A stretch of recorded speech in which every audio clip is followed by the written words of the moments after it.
Welcome back. Finally putting together a new video. We have the new 2624 Brute Force diesel resplit splitter. 3-cylinder Kubota diesel. Brought it down the street here on the back of the 3-point on a hitch. Electric start. Hydraulic tank, fuel tank, in-tank hydraulic filter, oil cooler on top. Cute little Kubota. Standard comes a V-twin gasoline. The Kubota upgrade is a $5,000 or $6,000 option, I believe. Box wedge with the resplit arm. 10-foot conveyor. Grizzly bars and the what would you call that, your kindling pan, I guess, separates out the kindling and whatnot, which is a byproduct of the box wedge, but not a bad thing because if you're running wood stove, you use kindling. That is an option. Does not come standard. Grizzly bars and the pan, I believe that's a $1,000 option. I do have an 8-way wedge that came with this. Again, that's an option, about a $1,000 option. But just took delivery of it yesterday and been itching to get over here to the neighbor's house that we left these rounds last year. He had enough wood for the year, but I told him as soon as I got my new splitter in, I'm coming. So we're here now. We have white oak, got the log lift all loaded up, and we're gonna split some rounds. We're gonna see how it does. Now, from what Brute Force says, we could do about a quarter an hour with this. And just from doing some test runs yesterday, I believe it. So I'm gonna split these rounds here and we'll be able to time it. We'll see how it goes. If it's windy, I'm sorry, it's windy here. Nothing I can do about it. So let me get it fired up here and we're gonna get going.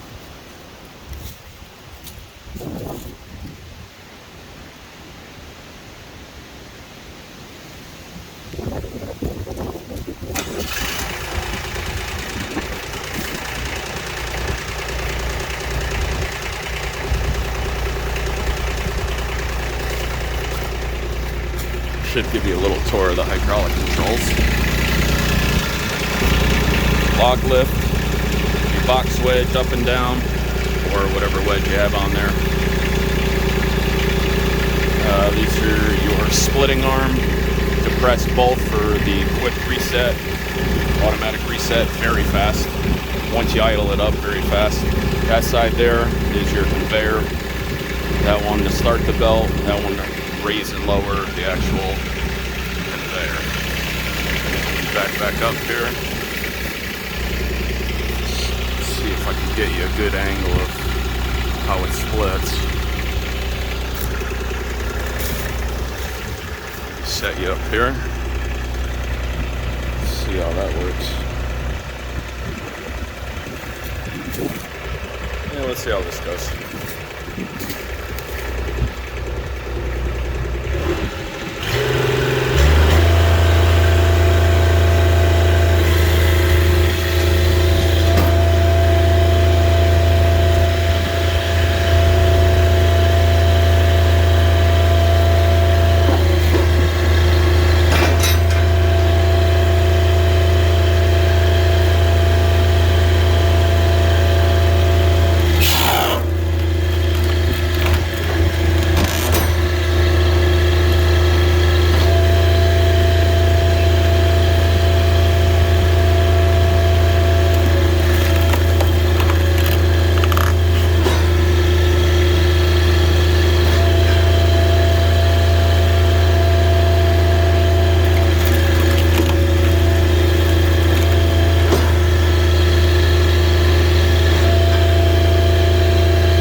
slight misstep.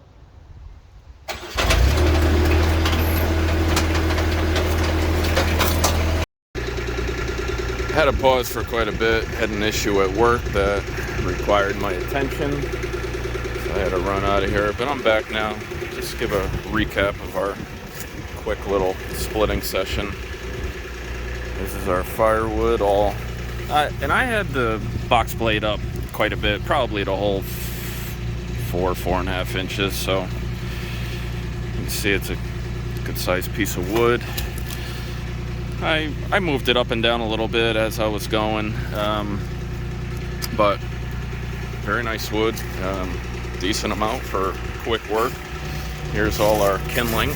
Here's our byproduct of the box blade, which some would say waste, I say benefit, because as I stated, if you run a wood stove, kindling is king.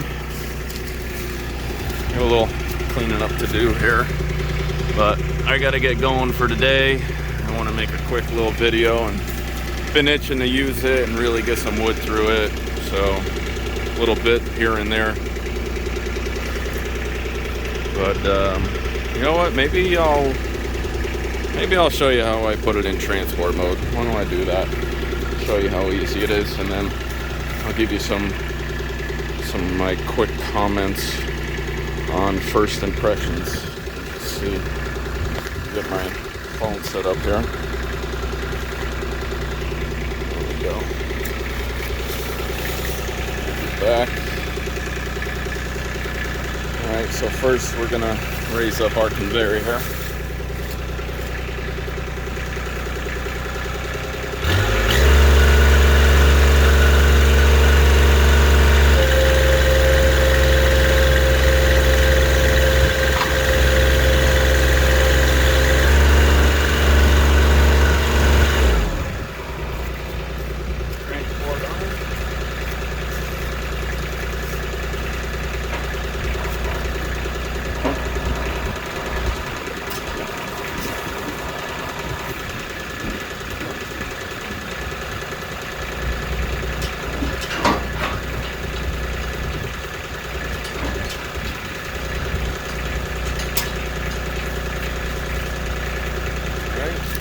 Give you a look there. That's it for the conveyor. Those transport arms there, you just let them hang and just quick clips, slide on, and that's ready to go. Get those pieces of wood off, and then I'll show you how we store the log lift.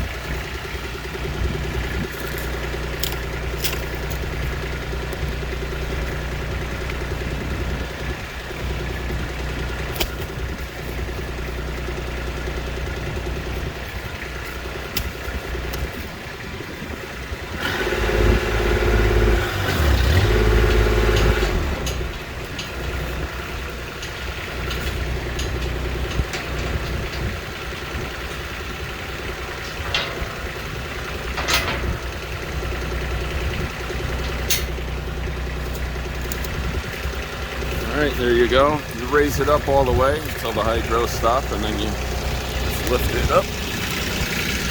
And there's your brace there again, quick clips. And then right here is your travel lock. Just righty-tighty that all the way down. And that locks in the hydraulic cylinder for the log lift. Now, if you forget that, like I did the first time, you'll be trying to lower your log lift and you'll almost stall out and bog the motor down. You'll think something's wrong, but really nothing's wrong. You just forgot the travel lift. Travel lock, I should say. Alright, turn that off. Got it on the hitch of the tractor already. We'll raise up our leg. While I do that, I will say I had the pleasure of getting this delivered by the owner of Brute Force, Josh. Awesome guy. We talked for, I don't know, half hour, 45 minutes. Awesome, genuine dude. And as a business owner myself, it's nice to see owners still involved, hands-on, and just nice people. He went through the whole machine with me. I had already knew quite a bit because I've been researching it a while. But he just showed me the ins and outs, things to look for, grease points, and all that. I will say this, one of the things he did say about splitting was make sure you have straight cuts of wood. And I'm like, yeah, okay, all right, whatever. You know, I get it, I cut. And, you know, I work on all my saws, sharpen all my chains by hand. I take pride in a nice straight cut, right?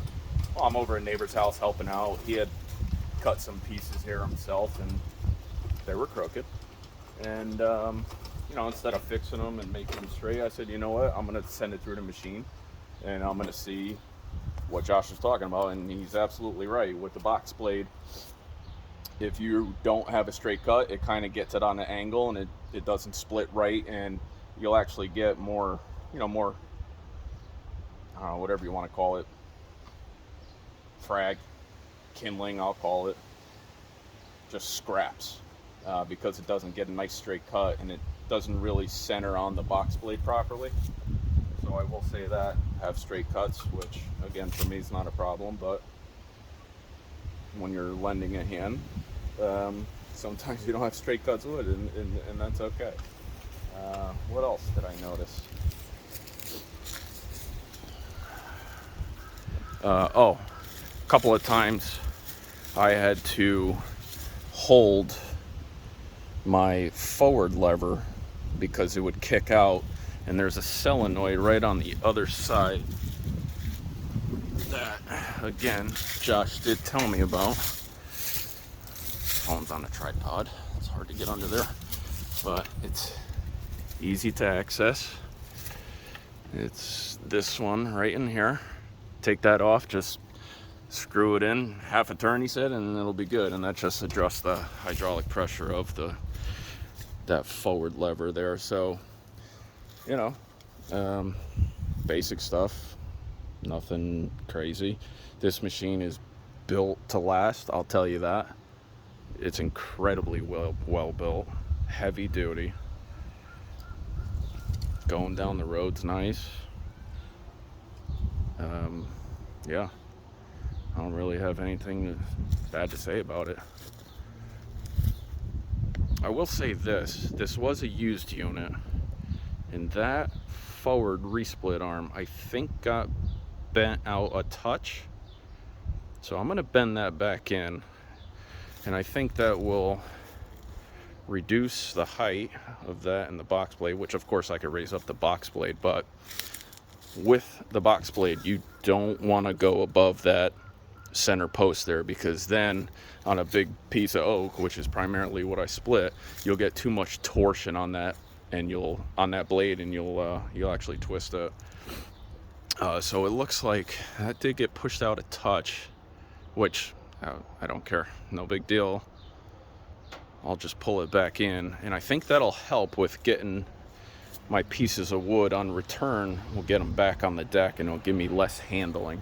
And that's really why I bought this machine.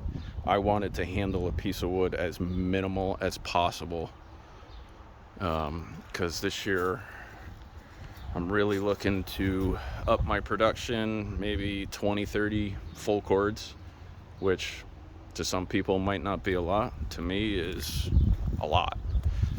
Last year I think I had 4.5 full cord, and it took me a long time to do it.